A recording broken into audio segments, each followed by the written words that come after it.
Evening. Multiple provinces across Canada received an increase in their minimum wages this year, but not here in Alberta. With low wages and rising inflation being an ongoing issue in the province, minimum wage workers are shocked to see that it is staying at $15 per hour. Workers across the province are speaking out about the issue, especially those who are living on their own and balancing post-secondary education and bills. Abby Cunningham joins us live from the Nate hallways with more on that story. Thanks, Christine. With 6 provinces and territories across the country increasing their minimum wage this month and 3 others increasing it earlier this year, Alberta is left with ours remaining the same. 7, 8, 9, 10.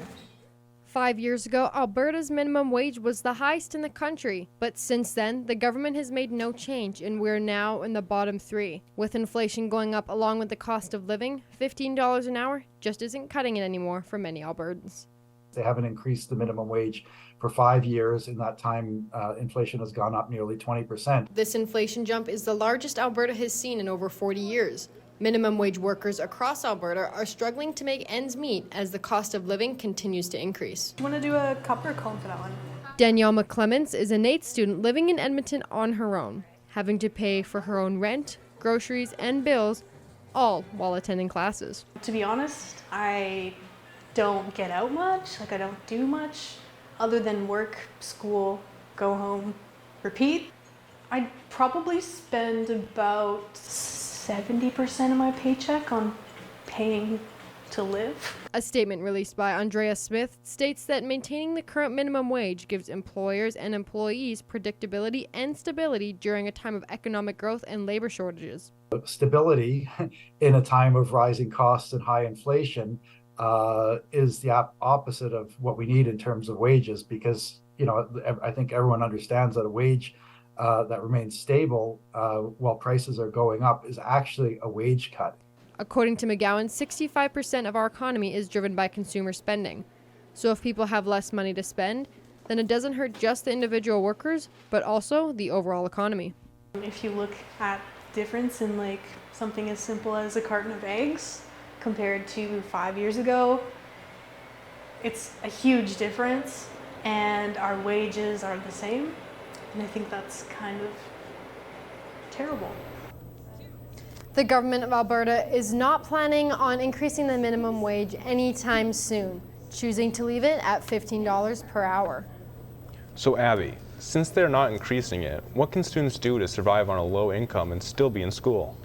So the biggest thing that students can do is to plan where their money is going with each paycheck and cut back on things that aren't deemed as essential.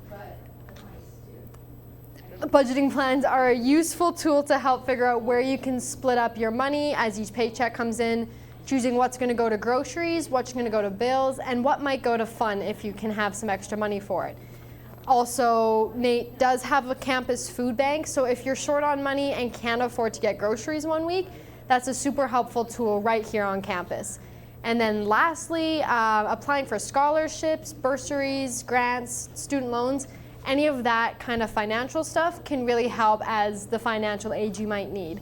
And if possible, and you are able to live at home with family, that in the end can usually be the cheapest option. How high is the cost of living now? And how much would the average student have to earn to do more than just survive? So according to the Alberta Living Wage Network, you need to make around $22 an hour to live comfortably in Edmonton or Calgary.